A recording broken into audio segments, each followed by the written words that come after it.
नमस्कार, मैं श्यामगिरी। आप देख रहे हैं टीएफडी इंडिया नेटवर्क। टीएफडी इंडिया नेटवर्क में आप सभी दर्शकों का स्वागत है। चंद्रबाबू नायडू ने वसूल ली मोदी से बड़ी कीमत, और यह कीमत बहुत महत्वपूर्ण है। लेकिन क्या चंद्रबाबू नायडू इस कीमत के वसूलने के बाद मोदी के साथ देंगे? बहुत बड़ा सवाल है। आप दर्शक चौंकिए मत। और यह बातें जो हो रही हैं और यह चर्चा जो गलियारों में है, यह बहुत महत्व रखती है। मोदी अपनी कुर्सी बचाने के लिए हर कीमत चुका तो रहे हैं, लेकिन साथ ही जो कीमत वसूल रहे हैं वह कितने दिन मोदी के साथ रहेंगे, यह कह पाना बहुत जल्दबाजी होगा। क्योंकि जो हालात दिख रहे हैं और जो यह दिख रहे हैं रवैये उनके कि किसके साथ साथ हैं, वह लोगों को चौंका रहे हैं। कीमत वसूली जा रही है मोदी से, और एक ऐसी कीमत वसूल ली चंद्रबाबू नायडू ने जिस शिकंजे में वह फंसे थे 2023 के अंदर। कल रात की खबर में भी आप दर्शकों को मैंने बताया था। यह चर्चा गलियारों में साउथ में बहुत काफी है, क्योंकि जो वहां की लोकल संस्थाएं हैं उससे तो चंद्रबाबू नायडू निपट लेंगे, क्योंकि खुद मुख्यमंत्री हैं। लेकिन जो सीबीआई और ईडी केंद्र के द्वारा है, उससे निपट पाना उनके लिए मुश्किल था, और उसी चीज के लिए मोदी के चंगुल में वो फंसे हुए थे। अब मोदी के चंगुल से चंद्रबाबू नायडू पूरी तरह निकल चुके हैं। अब उन्हें कोई दिक्कत नहीं है। अब अगर रीओपन उनके केस को नहीं कर सकती, क्योंकि क्लीन चिट दे दी है कि नहीं, इसमें शामिल नहीं है।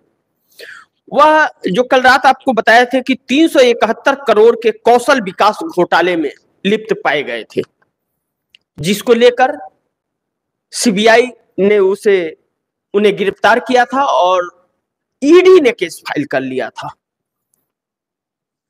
अब ईडी और सीबीआई, जो ईडी वित्त मंत्रालय के अंतर्गत आती है, सीबीआई गृह मंत्रालय के अंदर आती है। अब इन दोनों से क्लीन चिट पाने के लिए मोदी का साथ जरूरी था। लेकिन अगर वो इंडिया गठबंधन के साथ रहे होते तभी भी हो गया होता, लेकिन नहीं। चुनाव जो लड़ रहे थे और जिस वक्त चुनाव हुआ था, उस वक्त तक, जब तक परिणाम नहीं आए थे, उस वक्त तक वह पूर्ण बहुमत में थे। तब तक मोदी कुछ भी कर सकते थे। जब तक दूसरी सत्ता नहीं शपथ ले लेती, तब तक उनके पास पावर रहता, और उस बीच अगर उनको जेल में डाल देते जीतने के बाद भी, तब समस्याएं खड़ी हो जाती।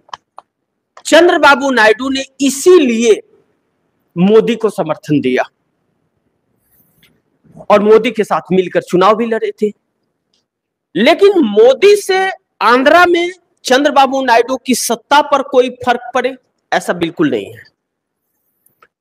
लेकिन वहीं चंद्रबाबू नायडू से मोदी को बहुत फर्क पड़ता है, इसलिए कीमत वसूल रहे हैं। और अब उस चंगुल से, जो चंगुल में फंसे हुए थे मोदी के, उस चंगुल से चंद्रबाबू नायडू कौशल विकास घोटाले जो 371 करोड़ के हुए थे, उससे बाहर निकल गए।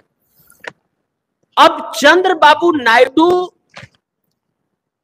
केस से बरी किया मोदी जी ने, और मिल किससे रहे हैं? रेवंत रेड्डी और डीके शिव कुमार से। सोचिए, मोदी से केस से बरी हो गए। जिस चंगुल में फंसे हुए थे मोदी के, उस चंगुल से वह निकल लिए। और सेलिब्रेट किसके साथ कर रहे हैं?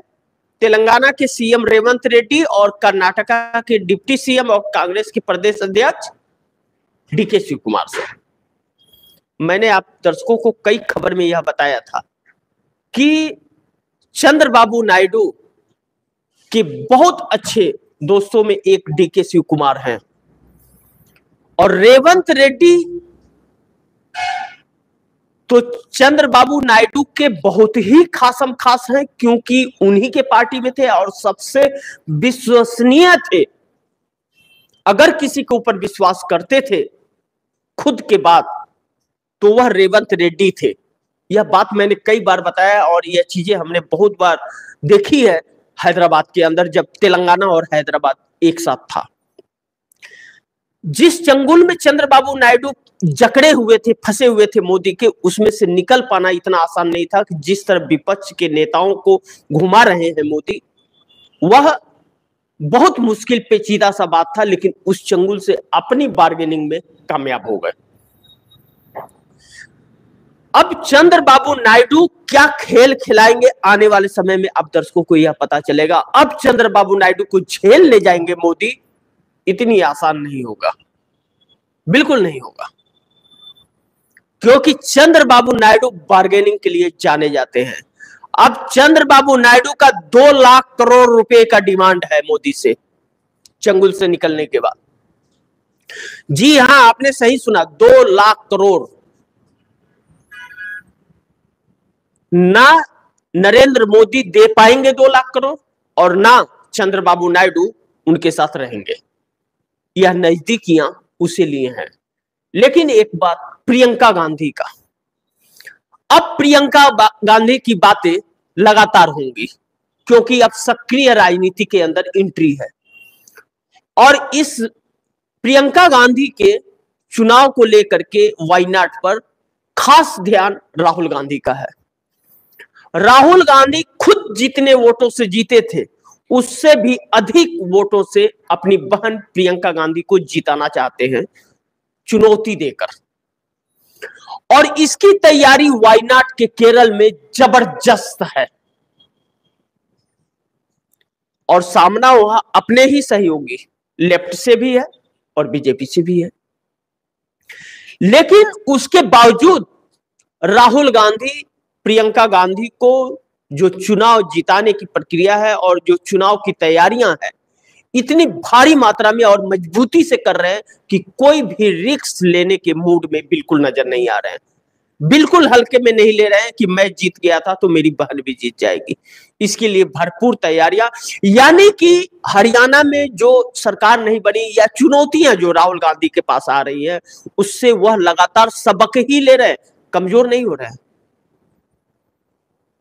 और उनके ग्राफ बढ़ रहे हैं। हरियाणा में भी ग्राफ बढ़े, 12% उछाल के साथ बढ़े और वह उछाल बरकरार है। सरकार नहीं बनी और चुनाव आयोग घिरता जा रहा है। चुनाव आयोग को जिस सबूत के साथ कांग्रेस घेर रही है, चुनाव आयोग भागता हुआ नजर आ रहा है, अपनी पोल पट्टी खुद खोलता हुआ नजर आ रहा है। इस बीच महाराष्ट्र और झारखंड का और उपचुनाव यह हो रहे हैं। यह चुनाव बहुत ही महत्वपूर्ण है, क्योंकि इस चुनाव पर हरियाणा से जो ऑक्सीजन नरेंद्र मोदी को मिला है और जो अपनी ताकत दिखाने का प्रयास कर रहे हैं, महाराष्ट्र उसको तार तार करेगा, क्योंकि महाराष्ट्र में पार्टियां टूटने का कार्य शुरू हो चुका है और वह एनडीए गठबंधन है। अजीत पवार के 3 बड़े नेता जाकर शरद पवार में शामिल हो गए और शरद पवार ने शामिल कर लिया। मैंने कहा था ना, आचार संहिता तो लगने दीजिए, फिर देखिए, और अब टिकट का ऐलान होने दीजिए। सीटों का बंटवारा अभी तक नहीं हुआ, जबकि 3 से 4 दिन आचार संहिता लगे हुए हो गया। एनडीए के अंदर समन्वय नहीं है।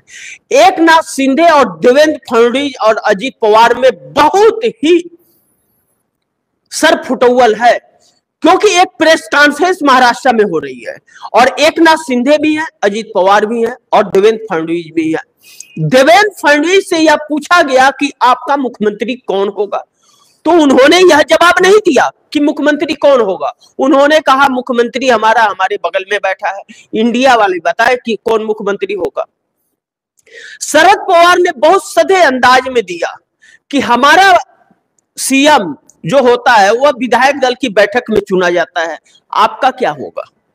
क्योंकि एकनाथ शिंदे यह कह रहे हैं कि हमारे चेहरे पर अगर चुनाव हुआ तो फायदा होगा, एनडीए गठबंधन को, और भारतीय जनता पार्टी खुद का बनाना चाहती है और एकनाथ शिंदे अजीत पवार को किनारे लगाना चाहती है।